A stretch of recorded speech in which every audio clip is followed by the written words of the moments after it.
Breaking news చూస్తున్నాం. BRS party అధినేత మాజీ సీఎం కేసీఆర్ విచారణ ముగిసింది. సిట్ అధికారులు ఇవాళ నందినగర్ నివాసంలో మధ్యాహ్నం 3 గంటలకు విచారణ స్టార్ట్ చేశారు. కాసేపటి కిందే ముగిసిందంటే 4.5 గంటల పాటు సిట్ అధికారులు మాజీ సీఎం కేసీఆర్ను విచారించారు. ఫోన్ ట్యాపింగ్ వ్యవహారం పైన 15 మంది అధికారుల బృందం 4.5 గంటల పాటు విచారించారు. సిట్ అధికారుల విచారణ కాసేపటి కింద ముగిసింది. కేసీఆర్ను మొత్తం 15 ఆఫీసర్స్ బృందం విచారించింది. దాంట్లో 6 ప్లస్ మరొక 5 ఉన్నారు కాబట్టి మొత్తం 6 తర్వాత ఇంకో 9 మంది, మొత్తం 15 మంది పోలీస్ అధికారుల బృందం, సిట్ అధికారుల బృందం మాజీ సీఎం కేసీఆర్ను విచారించింది. 4 గంటల పాటు, అంటే మధ్యాహ్నం 3 గంటలకు విచారణ స్టార్ట్ అయింది. ఇప్పటిదాకా అంటే 4.5 గంటల పాటు విచారణ కొనసాగింది. మాజీ సీఎం కేసీఆర్ విచారణ. మరి దీంట్లో ఎటువంటి ప్రశ్నలు అడిగారు, ఎటువంటి సమాచారాన్ని సేకరించగలిగారు? సో అనేక ఆధారాలు, దాదాపుగా ఎంతో మందిని విచారించారు సిట్ అధికారులు. సాక్షులుగా కొంతమందిని విచారించారు, నిందితులుగా కొంతమందిని విచారించారు. తర్వాత ఇంకా అనేక మందిని విచారించుకుంటూ వస్తున్నారు. ఈ మధ్యకాలంలో వరుసగా బీఆర్ఎస్ పార్టీ అగ్రనాయకత్వాన్ని విచారించారు. మాజీ మంత్రులు కేటీఆర్ను విచారించారు, హరీష్ రావును విచారించారు, మాజీ రాజ్యసభ సభ్యులు జోగినపల్లి సంతోష్ కుమార్ని విచారించారు. తర్వాత కేసీఆర్, మాజీ సీఎం కేసీఆర్ని విచారించారు సిట్ అధికారులు. అక్కడి నుంచి మా అసోసియేట్ ఇన్పుట్ ఎడిటర్ నగేష్ మరింత సమాచారం అందిస్తారు. నగేష్, 4.5 గంటల పాటు విచారణ సాగింది. అంటే సుదీర్ఘకాలం, అంటే మామూలుగా కేటీఆర్ని కానీ, హరీష్ రావును కానీ, సంతోష్ని కానీ 7 గంటల పాటు విచారించారు. బట్ మాజీ సీఎం కేసీఆర్ని 4.5 గంటల పాటు విచారించారు. సో వాళ్ళకి కావాల్సినటువంటి సమాచారాన్ని మొత్తం సేకరించగలిగారా? ఎటువంటి ఇన్పుట్స్ తెలుస్తున్నాయి? మాజీ ముఖ్యమంత్రి కేసీఆర్ నుంచి కావాల్సినంత సమాచారాన్ని అయితే సిట్ అధికారుల బృందం సేకరించినట్టుగా తెలుస్తుంది.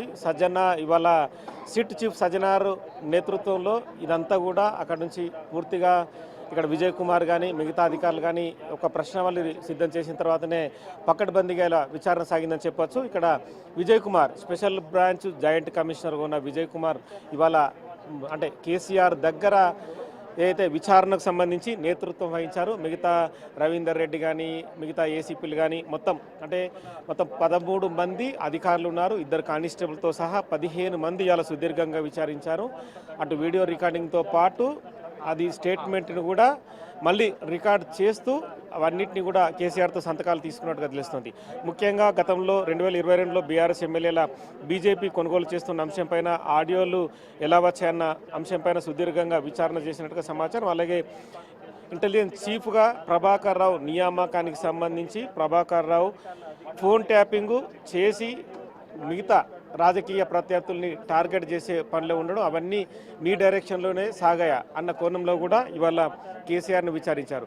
అంటే కేసీఆర్ పూర్తిగా తను అధికారికంగా ఎక్కడ పత్రాలపైన సంతకాలు చేయలేదు కాబట్టి మామూలుగా గూఢచార్యం అనేది ప్రెస్ మీట్లో చెప్పినట్టుగా గూఢచార్యం అనేది మామూలుగా జనరల్గా సాగుతుంటుంది. అధికారులు అవన్నీ మాకు చెప్పాల్సిన అవసరం ఉంటుంది. హోమ్ సెక్రటరీ, డీజీపీ, ఇంటెలిజెన్స్ చీఫ్లు అవన్నీ చూసుకుంటారు.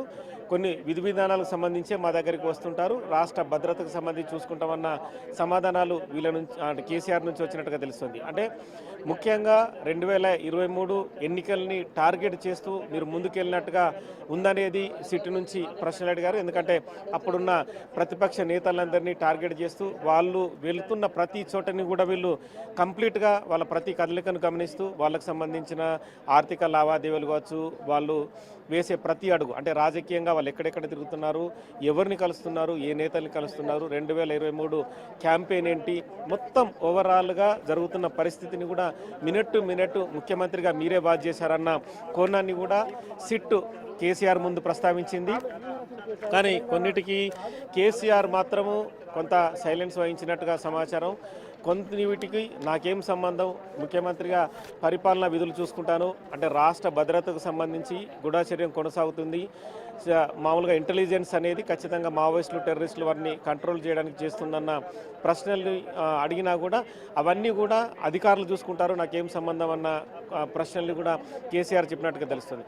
కానీ అంటే కేటీఆర్ని కానీ, హరీష్ని కానీ, సంతోష్ని కానీ విచారించిన క్రమంలో కూడా హరీష్ రావుని గతంలో, అంటే హరీష్ రావుకు సంబంధించి ఫోన్ను మాజీ మంత్రి అప్పుడు ఈటల రాజేందర్ ఫోన్ని కూడా మీరు ట్యాప్ చేశారు, వాళ్ళకు మంత్రి పదవి కూడా చూసారట, వాళ్ళు పక్క పార్టీలకు వెళ్ళడానికి వెళ్తున్నారన్న సమాచారంతో వాళ్ళని కంట్రోల్ చేసే పనిని కూడా చేశారన్న దానికి కూడా కొంత కేసీఆర్ ఇతిమిద్దంగానే సమాధానాలు చెప్పినట్టు తెలుస్తుంది. కానీ సుదీర్ఘంగా 4 గంటల 50 నిమిషాల పాటు అయితే రకరకాల ప్రశ్నలు అయితే కేసీఆర్ను అడిగినట్టుగా సమాచారం. ఎందుకంటే మొత్తం ఓవరాల్గా 2014 నుంచి 19 వరకు కొంత మామూలుగానే ఉన్న అప్పటి టీఆర్ఎస్ గవర్నమెంటు తదుపరి బీఆర్ఎస్గా మారిన తర్వాత 2019-23 మధ్య ఓవరాల్గా ఎక్కువ మొత్తంలో ఫోన్ ట్యాపింగ్ జరిగిందనేది కూడా ప్రధాన ఆరోపణగా చూపించారు. అంటే టాస్క్ ఫోర్సు డీసీపీగా రాధాకిషన్ రావు నియామకం, అంటే ప్రణీత్ రావు కానీ భుజంగరావు కానీ ఈ అధికారులందరూ డైరెక్ట్గా మీతోనే టచ్లో ఉండరన్న క్వశ్చన్ని కూడా కేసీఆర్ ముందు ప్రస్తావించారు. అంటే ప్రభాకర్ రావు అనేది దగ్గర బంధువుగా కేసీఆర్కు ఉన్నాడు. ఎందుకు ప్రభాకర్ రావుని తను ఐజీగా ఉన్న ప్లేస్లోనే ఇంటెలిజెన్స్ చీఫ్గా నియమించినప్పుడు కూడా అప్పుడున్న ఐపీఎస్ ఆఫీసర్ల నుంచి కూడా తీవ్రమైన వ్యతిరేకత వచ్చినా కూడా ప్రభుత్వాధినేతగా మీరు ముందుకెళ్లారు. అంటే కేవలం ప్రభాకర్ రావుని ఇంటెలిజెన్స్ వ్యవహారాలకు సంబంధించి ఫోన్ ట్యాపింగ్ కోసమే పూర్తిగా వాడుకున్నారనేది మీపైన ఆరోపణ ఉన్న దానికి కూడా కొంత మౌనం వహించినట్టుగా తెలుస్తుంది. అంటే ఓవరాల్గా మాత్రం కొంత కేసీఆర్ నగేష్ అయితే కేటీఆర్ని కానీ హరీష్ రావు కానీ ఉదయం 11 గంటలకు రమ్మని చెప్పారు. 11 గంటల నుంచి సాయంత్రం 7 అంటే దాదాపుగా 6-7 ప్రాంతంలో వాళ్ళు బయటకు వచ్చారు. అంటే సుమారు 7 గంటల పాటు విచారించారు కేటీఆర్ని కానీ హరీష్ రావుని కానీ. అది ఉదయం 11 గంటలకు పిలిచారు. తర్వాత సంతోష్ రావునేమో మధ్యాహ్నం 3 గంటలకు సేమ్ ఇవాళ కేసీఆర్కి ఏ టైం అయితే ఇచ్చారో సేమ్ టైం సంతోష్ 3 o'clock నుంచి ఆయన విచారించి నైట్ 10:30, 10:45 అయింది. సో మరి కేసీఆర్ని మాత్రం కొన్ని గంటలు తక్కువనే విచారించారు. అంటే మరోసారి కేసీఆర్ను విచారించే ఆలోచనలో సిట్ అధికారులు ఉన్నట్టుగా ఏమైనా తెలుస్తోందా? మరోసారి విచారించడానికి స్కోప్ లేదు. ఎందుకంటే ఈ కేసు తదుపరి నెక్స్ట్ కవితను విచారించడానికి అవకాశం ఉంటుంది. మరోసారి మాత్రం ఫోన్ ట్యాపింగ్ వ్యవహారంలో కేసీఆర్ను విచారించే అవకాశం లేదు. ఎందుకంటే ఇప్పటికే ఈ కేసు చాలా దూరం వెళ్ళిందని చెప్పి అధికారుల బృందం గమనిస్తుంది. మనం బయట చూడొచ్చు, విజువల్స్లో చూడొచ్చు. సిట్ అధికారులు బయటకు వెళ్తున్నారు. మొత్తం విజయ్ కుమార్ కానీ, రవీందర్ రెడ్డి కానీ, అలాగే మిగతా అధికారులు ఎవరైతే ఉన్నారో వాళ్ళందరూ కూడా తమ వెహికల్స్లో బయటకు వస్తున్న దృశ్యాలు మనం చూడొచ్చు. అంటే ఫోన్ ట్యాపింగ్ విచారణ 10 నిమిషాల క్రితం ముగిసిన వాళ్ళు లోపల జరగాల్సిన పేపర్ వ్యవహారాలు కావచ్చు, మిగతా వాటన్నిటికి సంబంధించి మొత్తం విధి విధానాలు చూసుకున్న తర్వాతనే బయటకు వచ్చినట్టుగా తెలుస్తుంది. అధికారుల బృందాన్ని మనం చూడవచ్చు. అక్కడ బ్లాక్ ఫార్చునర్ వెహికల్లో వెళ్ళడం కోసం అయితే రెడీగా అధికారులు రెడీ ఉన్నారు. అక్కడ నుంచి వాళ్ళు తమ అంటే సీసీకి కమాండ్ కంట్రోల్కి వెళ్ళి మళ్ళీ సిట్ చీఫ్గా ఉన్న సజ్జనార్తో చర్చించే అవకాశం కనిపిస్తుంది. ఎందుకంటే ఇందులో పాల్గొన్న అధికారులు ఎవరైతే విజయ్ కుమార్ కానీ, నారాయణ రెడ్డి కానీ, రవీందర్ రెడ్డి కానీ, శ్రీధర్ ఏసీపీ కానీ, కేఎస్ రావు కానీ, వెంకటగిరి ఏసీపీ కానీ, ఒక సిఐ, 6 ఎస్ఐలు, మరో 2 కానిస్టేబుల్, మొత్తం 15 మంది బృందం అయితే బయటకు వచ్చింది. వాళ్ళంతా స్కార్పియో వెహికల్లో మాత్రం విజయ్ కుమార్తో పాటు కొందరు అధికారులు వెళ్తున్నారు. మిగతా 3 వెహికల్లో కూడా అధికారుల బృందం అంతే మొత్తం అంతా కూడా కమాండ్ కంట్రోల్కి వెళ్ళే అవకాశం కనిపిస్తుంది. కమాండ్ కంట్రోల్లో మరోసారి సజ్జనార్తో సమీక్ష చేసిన తర్వాత మళ్ళీ అంటే కేసు వ్యవహారాలకు సంబంధించి నెక్స్ట్ ఛార్జ్షీట్ వేసే పని వ్యవహారం కావచ్చు, ఛార్జ్షీటు వాళ్ళు ఎలా వేయాలి, గతంలో సేకరించిన ఆధారాలు ఏంటి, ఎవరెవరి స్టేట్మెంటు ఏ కోణంలో ఉంది, అవన్నీ కూడా క్రోడీకరిస్తూ ఎన్ని పేజీల ఛార్జ్షీట్ వేయాలన్న దానిపైన కూడా మళ్ళీ న్యాయ నిపుణులతో చర్చించే అవకాశం కనిపిస్తుంది. ఇప్పుడైతే కమాండ్ కంట్రోల్కి అధికారుల బృందం అయితే వెళ్తున్నట్టుగా సమాచారం. వాళ్ళ వెహికల్స్ కూడా మనం విజువల్స్లో చూడొచ్చు, కదిలి వెళ్ళిపోతున్నాయి. మాజీ ముఖ్యమంత్రి కేసీఆర్ కూడా తన నివాసం నుంచి కొద్దిసేపటి క్రితం బయటకు వచ్చి తెలంగాణ భవన్కు వెళ్ళి తెలంగాణ భవన్లో మీడియా ముఖంగా తనను సిట్ ప్రశ్నించిన విధానాన్ని మీడియా ముందు వెల్లడించే అవకాశం కనిపిస్తుంది. ఇప్పటికే పెద్ద ఎత్తున బీఆర్ఎస్ శ్రేణులు భారీ ఎత్తున ఆందోళన నిర్వహిస్తున్నాయి. మరి ఆందోళనలకు కేసీఆర్ నుంచి సమాధానం రావాలని చెప్పి కూడా చాలామంది కార్యకర్తలు ఎదురు చూస్తున్నారని చెప్పి బీఆర్ఎస్ వర్గాలు చెప్తున్నాయి. ఈ నేపథ్యంలోనే ఇక్కడి నుంచి కొద్ది నిమిషాల తర్వాత మాజీ ముఖ్యమంత్రి కేసీఆర్ తన నివాసం నుంచి బయటకు వచ్చి తెలంగాణ భవన్కి వెళ్ళి తెలంగాణ భవన్లో మీడియాతో మాట్లాడే అవకాశం ఉందని చెప్పి బీఆర్ఎస్ వర్గాల నుంచి వస్తున్న సమాచారం అయితే తెలుస్తుంది. ఇప్పుడైతే సిట్టు అధికారుల బృందం బయటకు వచ్చి తమకు సంబంధించిన ఫైల్స్ కానీ 2 ట్రంక్ పెట్టెలను కూడా వాళ్ళు లోపలికి తీసుకారు. ఎందుకంటే వాళ్ళ దగ్గర ఎలక్ట్రానిక్ ఎవిడెన్స్ ఉందని చెప్పి వాళ్ళు మొన్ననే చెప్పారు. ఎందుకంటే వాళ్ళు గతంలో సేకరించిన పూర్తి ఆధారాలు ఏదైతే ఉన్నాయో, ఎందుకంటే 2 సంవత్సరాల నుంచి మొత్తం ఫోన్ ట్యాపింగ్ వ్యవహారం పైనే 650 మంది సాక్ష్యాలని చాలామంది రాజకీయ నేతలను, వ్యాపారవేత్తలు, జర్నలిస్టుల నుంచి కూడా వాళ్ళు సాక్ష్యాలు సేకరించారు. అవన్నీ కూడా దాదాపుగా వాళ్ళు కొన్ని పేజీల రూపంలో కేసీఆర్ ముందుంచారు. అంటే ఎవరెవరైతే ఇంపార్టెంట్ పాయింట్స్ చెప్పారో ఆ పాయింట్లన్నీ కూడా కేసీఆర్ ముందు ప్రస్తావించినట్టుగా తెలుస్తుంది. ఎందుకంటే కేసీఆర్ కుటుంబ సభ్యులైన హరీష్ కానీ, కేటీఆర్ కానీ, సంతోష్ని కానీ విచారించడం, వాటికి సంబంధించిన స్టేట్మెంట్లన్నింటినీ కూడా కేసీఆర్ ముందుంచి ప్రెసిడెంట్గా తెలుస్తుంది. అంటే మొత్తానికైతే అంటే ఓవరాల్గా పిన్ పాయింట్ ఎవరు అంటే ఫోన్ ట్యాపింగ్ జరిపించింది ఎవరన్న ఇది చూస్తే కనుక డైరెక్ట్గా మాజీ ముఖ్యమంత్రిపై వేలు చూపిస్తున్నాయి. కాబట్టి ఈ స్టేట్మెంట్లన్నిటికీ సమాధానం ఏంటన్న కోణంలోనే ఇవాళ విచారణ అంతా సాగింది. అంటే సుదీర్ఘంగా నగేష్ అయితే కేటీఆర్ కానీ హరీష్ రావు కానీ వాళ్ళు సిట్టు విచారణ తర్వాత వాళ్ళు మాట్లాడారు. ఆ మీడియా ముందుకు వచ్చి తెలంగాణ భవన్ వేదికగా వాళ్ళు మీడియాతో మాట్లాడారు. సంతోష్ కుమార్ అయితే మాట్లాడలేదు. బట్ వాళ్ళిద్దరూ మాట్లాడినప్పుడు కేవలం కాలయాపన చేసేటువంటి ప్రయత్నమే, డైలీ సీరియల్ లాగా సాగదీస్తున్నారు, అడిగిందే అడుగుతున్నారు అంటూ దానికి ముఖ్యమంత్రికి ఏం సంబంధం ఉంటుంది, మంత్రులుగా మాకేం సంబంధం ఉంటుంది, అదే మేము అక్కడ చెప్పామనేది వాళ్ళు చెప్పే వర్షన్. సో ఇవాళ కేసీఆర్ కూడా అదే చెప్పి ఉంటారు అనేది ఒక పాయింట్. సో ఇప్పుడు మీడియా ముందుకు కేసీఆర్ నేరుగా వచ్చే అవకాశం ఎంతవరకు కనపడుతుంది? మీరు చెప్తున్నారు రాబోతున్నారని, బట్ కేటీఆర్ వస్తారా లేదంటే హరీష్ రావు ఇద్దరు కలిసి ప్రెస్ మీట్ పెడతారా, నేరుగా కేసీఆరే వచ్చే అవకాశం ఉంది? దానికి పూర్తి క్లారిటీ వచ్చిందా? కేసీఆర్ వచ్చేది రాంది తెలంగాణ భవన్కి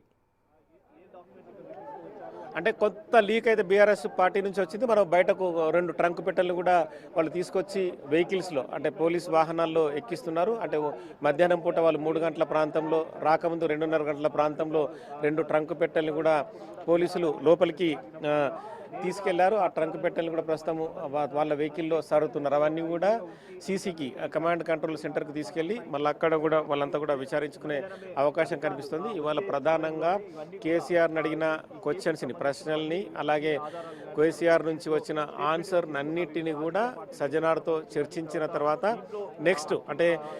నెక్స్ట్ నోటీస్ ఇచ్చేది కవితకు అనేది కొంత ఇన్పుట్స్. ఈ క్రమంలోనూ మరి కవిత ఇప్పటికే చాలా సందర్భాల్లో చాలా రకాలుగా ఆరోపించింది. ఎందుకంటే తన కుటుంబ సభ్యులన్నీ ఫోన్లను ట్యాప్ చేయడానికి కారణం కేటీఆర్, సంతోష్ రావు అని చెప్పుకొచ్చారు. సంతోష్ రావే మొత్తం ప్రగతి భవన్ను అడ్డాగా చేసుకొని ప్రగతి భవన్ గేట్లు తెరవాలన్నా ముయ్యాలన్నా కూడా పూర్తిగా సంతోష్ రావే ఆధిపత్యం చెలాయించాడు. ఏ అధికారులను ఎవరిని కమాండ్ చేయాలన్నా, ఎవరి ఫోన్ నెంబర్ ట్యాప్ చేయాలన్నా సంతోష్ రావు నుంచే ఫోన్లు వెళ్ళేటివి అని చెప్పి ఆరోపించింది. ఈ నేపథ్యంలో ఇంత క్రూషియల్ స్టేట్మెంట్ కూడా కవితది కానుంది. ఎందుకంటే కేసీఆర్ తర్వాత కేసీఆర్ నుంచి వచ్చే సమాధానాలను బట్టి కవితను ప్రశ్నించడానికి సిట్ ఇప్పటికే ఒక రకంగా ప్రిపేర్ అయింది. ఆ ప్రిపేర్ అయిన క్రమంలోనే కవితను విచారిస్తే కనుక ఇందులో అంటే సాధ్యాసాధ్యాలు, అప్పుడు ఫోన్ ట్యాపింగ్ జరిగిన వ్యవహారంలో ఎందుకు ఫోన్ ట్యాపింగ్ జరిపించాల్సి వస్తుంది, అప్పుడు అంటే సిట్ అంటే అప్పుడున్న ఇంటెలిజెన్స్ చీఫ్ ప్రభాకర్ రావు మాజీ ముఖ్యమంత్రి కేసీఆర్తో ఏమైనా మాట్లాడా, కొన్ని సందర్భాల్లో ప్రగతి భవన్లోనే కవిత ఉంది, వాళ్ళ కుటుంబ సభ్యుల రాలుగానే తను నిజామాబాద్ ఎంపీగా 2 సార్లు ఎమ్మెల్సీగా కూడా చెల్లామని అయింది. కాబట్టి చాలా విషయాలు నేరుగా అంటే ముఖాముఖిగా జరిగి ఉండొచ్చు. అంటే అప్పుడు కుటుంబ సభ్యురాలుగా ఉంది కాబట్టి కవితను పెద్దగా వాళ్ళు అప్పుడు అనుమానించలేదు. కానీ ఇప్పుడు కవిత బయటకు వచ్చి డైరెక్ట్గానే ఆరోపిస్తుంది కనుక అక్కడ సంతోష్ రావు డైరెక్షన్ వేయడం వల్ల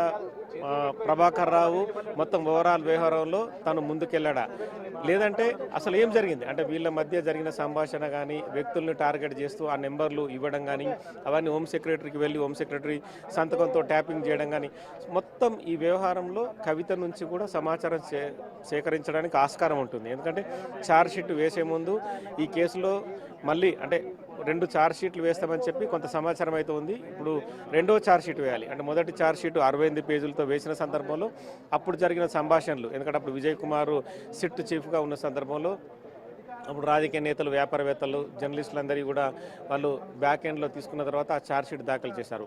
ఇప్పుడు మరి ఎన్ని పేజీల ఛార్జ్షీట్ సెకండ్ చేస్తుంది అనేది కూడా చూడాల్సిన అవసరం కనిపిస్తుంది. ఇప్పటికే 68 పేజీల ఛార్జ్షీట్కి సంబంధించి బయటకైతే సమాచారం రాలేదు. ఎందుకంటే సుప్రీంకోర్టు గైడ్ లైన్స్ ఉన్నాయి, సుప్రీంకోర్టు పర్యవేక్షణలో కేసు సాగుతుందని చెప్పి అధికారులు చెప్తున్నారు. అది చాలా రహస్య విచారణ సాగుతుందని చెప్పి అధికారులు చెప్పిన నేపథ్యంలో ఇప్పుడు 2వ ఛార్జ్షీట్ కూడా చాలా రహస్యంగా వేసే అవకాశం కనిపిస్తుంది. అది కూడా సీల్డ్ కవర్లో సుప్రీంకోర్టుకి ఒక రిపోర్ట్ని కూడా అందించే అవకాశం ఉంది. సో ఇప్పుడు ఇవాళ కేసీఆర్ విచారణ సాగిన తర్వాత రేపు మరోసారి సిట్ సమావేశం. నగేష్ అయితే ఇప్పుడు సిట్ అధికారుల విచారణ జరుగుతున్న తీరు గత కొంతకాలంగా ఎట్లా అనిపిస్తుందో, పక్క నుంచి బీఆర్ఎస్ ఏమో కేవలం లీకులు ఇస్తూ ప్రభుత్వం ఈ రకంగా చేస్తోంది, సిట్ పేరుతో వేధింపులు చేస్తుంది ఒకటంటే, బీజేపీ కూడా యాక్టింగ్ ఉంది కానీ యాక్షన్ లేదు అని బీజేపీ మాట్లాడుతోంది. సో ఈ విమర్శలకు చెక్ పెట్టే విధంగానే సిట్ కొంచెం మరింతగా స్పీడ్ పెంచింది అనుకోవచ్చా? ఫర్దర్ డెవలప్మెంట్స్ ఎట్లా ఉండే అవకాశం ఉంది టోటల్ విచారణలో? అంటే రాజకీయంగా చాలామంది ఆరోపించినట్టుగా మామూలుగా సిట్ విచారణ అనేది కూడా అంటే ఒక ప్రొసీడింగ్ ప్రకారం ఒక పద్ధతి ప్రకారం జరుగుతుందని చెప్పి సిట్ నుంచి సమాధానం వస్తుంది. మీరు అన్నట్టుగా రాజకీయ నేతలు అంటే ఏదో మర్డర్ ఒక లూటీ జరుగుతున్నో చైనీస్ స్నాచింగ్ జరుగుతున్నో విచారణ జరిపి ఆ కోణంలో చేయొచ్చు. లేదంటే ఆర్థిక నేరం జరుగుతున్నో ఇమ్మీడియట్గా ఎక్కడెక్కడ మూలాలు ఉన్నాయి, వాటికి సంబంధించిన నేరగాళ్ళు ఎవరు మోసం చేశారు ఏంటనేది కూడా అటువంటి తేల్చవచ్చు. కానీ ఇది లాంగ్ టైం, అంటే 2 పర్యాయాలు, అంటే 10 ఏళ్ల పాటు ప్రభుత్వాన్ని నడిపిన గవర్నమెంట్లో ఉన్న ప్రభుత్వాది నేతలు ఫోన్ ట్యాపింగ్ పాల్పడ్డారంటే అది సుదీర్ఘంగా సాగుంటుంది. ఈరోజు ఫోన్ ట్యాపింగ్ చేసి రేపు చేయలేదన్న కోణం కాదు కదా. ఎందుకంటే 2023లో ప్రభుత్వం రావడానికి విస్తృతమైన అవకాశాలని వినియోగించుకొని పోలీసులను వాడుకొని ఫోన్ ట్యాపింగ్ చేశారనేది ప్రధాన ఆరోపణ.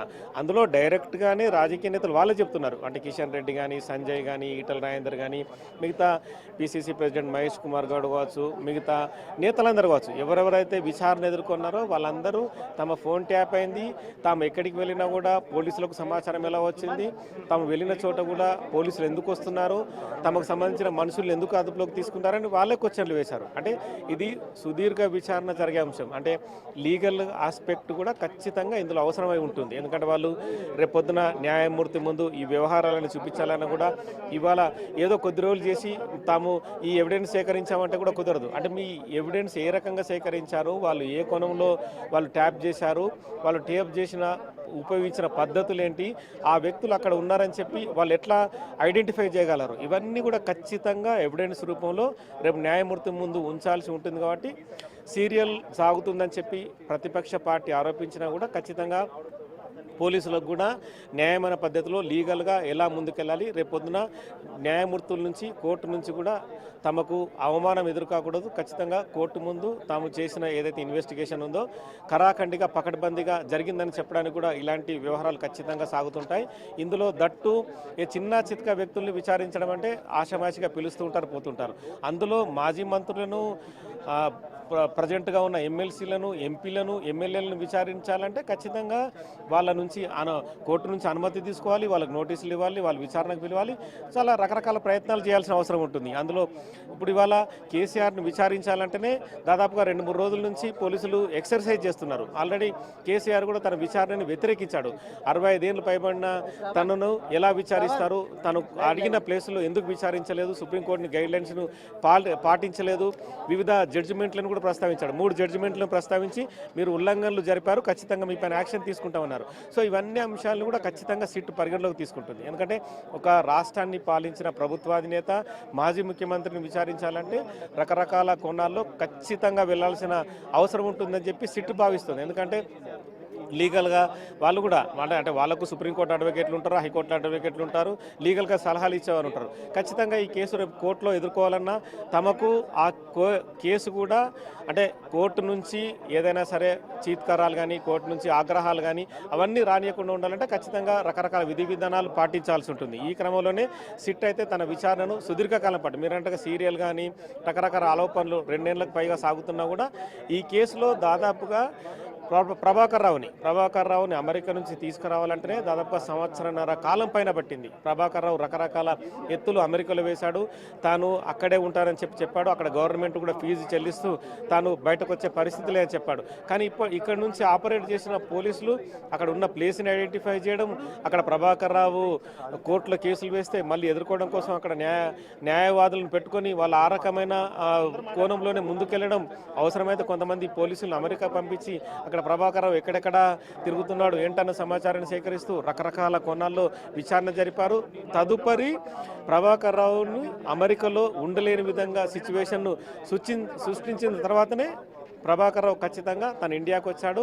తదుపరి తను విచారణ ఎదుర్కొన్నాడు. 15 రోజుల పాటు జూబ్లీహిల్స్ పోలీస్ స్టేషన్లో సిట్ ముందు విచారణ ఎదుర్కొన్నాడు. సో ఇదంతా కూడా లాంగ్ ప్రాసెస్లో జరిగింది. ప్రభాకర్ రావు అయితే దాదాపుగా సంవత్సరంన్నర పాటు బయట ఉండడం కూడా ఈ కేసులో చాలా కొంత ఇబ్బందికర పరిస్థితి అని చెప్పచ్చు. ఇక తదుపరి ప్రభాకర్ రావు వచ్చిన తర్వాత ప్రభాకర్ రావు చెప్పిన వివరాలు కావచ్చు, రాధాకిషన్ రావు చెప్పిన వివరాలు కావచ్చు, ఆ వివరాల ఆధారంగా మాజీ మంత్రి కేటీఆర్ని, మాజీ మంత్రి హరీష్ రావుని, సంతోష్ రావుని విచారించారు. వాళ్ళ ముగ్గురు స్టేట్మెంట్స్ ఆధారంగా ఇవాళ మాజీ ముఖ్యమంత్రి కేసీఆర్ని విచారించారు. సో మొత్తం ఓవరాల్గా విచారణ సాగుతున్న తీరుని గమనించడానికి ఆస్కారం ఉంటుందని చెప్పచ్చు. సో తదుపరి ఛార్జ్షీటు వేసే క్రమంలో కూడా కవితను విచారించడం కోసం రేపు నాగేష్ అంటే దాదాపుగా క్లైమాక్స్ చేరినట్టేనా? ఇప్పుడు 2 సంవత్సరాల నుంచి సాగుతున్నటువంటి ఫోన్ ట్యాపింగ్ విచారణ ఇప్పుడు బీఆర్ఎస్ పార్టీ అగ్రనాయకత్వాన్ని చివరిగా ఎంచుకున్నట్టుగా తెలుస్తోందా? ఎందుకంటే ఇప్పటిదాకా కొన్ని వందల మందిని విచారించారు.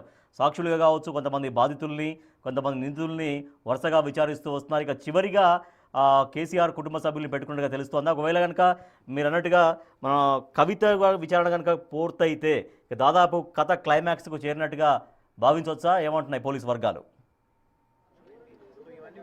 ఖచ్చితంగా క్లైమాక్స్కు చేరిందనేదే భావించవచ్చు. ఎందుకంటే ఈ కేసులో సుదీర్ఘ విచారణ కొనసాగింది కాబట్టి కవిత విచారణ తర్వాత తదుపరి అది ఒక ఛార్జ్ షీట్ వేస్తారా, 2 ఛార్జ్ షీట్లు వేస్తారా అనేది సిట్టు నిర్ణయించుకున్న తర్వాత ఈ కేసులో ముందుకెళ్లే అవకాశం కనిపిస్తుంది. సుప్రీంకోర్టు చెప్పిన ప్రకారము ఎన్ని కోణాల విచారణ అయితే జరిగిందో అవన్నిటిని కూడా మళ్ళీ ఒక ఎవిడెన్స్ని అంటే ఒక క్రమ పద్ధతిలో ఉంచి దాన్ని కూడా మళ్ళీ ఒక చిన్న డాక్యుమెంట్ రూపేణ తయారు చేసి అంటే వాళ్ళు సుప్రీంకోర్టులో ఉన్న న్యాయమూర్తులు వాళ్ళు చదువుకునే విధంగా ఈ కేసు ఎన్ని కోణాల్లో విచారణ సాగింది, ఎవరెవరు ట్యాపింగ్ సంబంధించి ఆన్సర్స్ ఇచ్చారు, ఎవరెవరు స్టేట్మెంట్లు ఇచ్చారు, అవన్నీ కూడా ఖచ్చితంగా కోర్టు ముందు ఉంచే అవకాశం కనిపిస్తుంది. మరి ఛార్జ్ షీట్లు వేసిన తర్వాత ఈ కేసుని ఇంకా ఎలా ముందుకు తీసుకెళ్లడం, ట్రయల్ కొనసాగుతుందా, ఇంకా తదుపరి న్యాయపరంగా ఎలా ముందుకెళ్తుందని చెప్పి సిట్ చీఫ్ సజ్జనార్ తదుపరి నిర్ణయం తీసుకునే అవకాశం కనిపిస్తుంది. మొత్తానికైతే ఇవాళ విచారణ క్రమం 4 గంటల 50 నిమిషాలు సాగిన విచారణ అయితే సిట్ చీఫ్ సజ్జనార్ దగ్గర ఉంచిన తర్వాత నెక్స్ట్ లెవెల్లో రేపు సిట్ ప్రత్యేక సమావేశం నిర్వహించుకున్న తర్వాత నెక్స్ట్ లెవెల్లో కవిత విచారణ జరుగుతుంది. కవిత విచారణను ఎప్పుడు పిలిపించాలి ఏంటనేది కూడా సిట్టు నిర్ణయించుకునే అవకాశం కనిపిస్తుంది. కవిత విచారణ తర్వాత మీరు అన్నట్లుగా పూర్తిగా దాదాపుగా క్లైమాక్స్కి వచ్చిందనేది ఒక అవగాహనకైతే రావచ్చు. Right, thank you Nagesh. అది నందినగర్ నివాసం నుంచి మనం ఎక్స్క్లూజివ్గా విజువల్స్ చూస్తున్నాం బిగ్ టీవీ స్క్రీన్ పైన. కాసేపటి కిందే బీఆర్ఎస్ అధినేత మాజీ సీఎం కేసీఆర్ సిట్ విచారణ ముగిసింది. దాదాపుగా 4 గంటల 50 నిమిషాల పాటు ఈ విచారణ కొనసాగింది. మధ్యాహ్నం 3 గంటలకు స్టార్ట్ అయింది విచారణ. ఇప్పటిదాకా 7:40 దాకా విచారణ కొనసాగింది. 4 గంటలకు పైగా 4 గంటల 50 నిమిషాల దాకా ఇక ఆల్మోస్ట్ 5 గంటలు అనుకోవచ్చు. 5 గంటల పాటు విచారణ సాగింది. కాసేపటి కిందే సిట్ అధికారులు అక్కడి నుంచి వెళ్ళిపోయారు. సో కొద్దిసేపట్లో తెలంగాణ భవన్కు కేసీఆర్ వెళ్తారని చెబుతున్నారు. బట్ దీనిపైన ఇంకా పూర్తిగా స్పష్టత రావాలి. సో మరి ఏం జరిగింది, విచారణలో ఎటువంటి అంశాలు ప్రస్తావించారు, తను ఆ సమాధానాలు ఏం చెప్పారనేది నేరుగా కేసీఆర్ మీడియాకు చెప్పే అవకాశం ఉంది అంటున్నారు. బట్ కేసీఆర్ వస్తారా, లేదంటే మీడియా ముందుకు BRS party working president KTR వస్తారా, మాజీ మంత్రి హరీష్ రావు వస్తారా చూడాలి.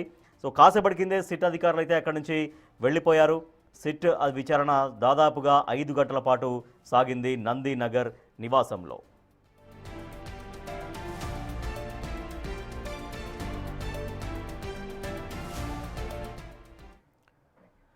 బీఆర్ఎస్ అధినేత మాజీ సీఎం కేసీఆర్ విచారణ ముగిసింది. దాదాపుగా 5 గంటల పాటు 4 గంటల 50 నిమిషాల పాటు విచారణ సాగింది. ఆల్మోస్ట్ 5 గంటలు అనుకోవచ్చు.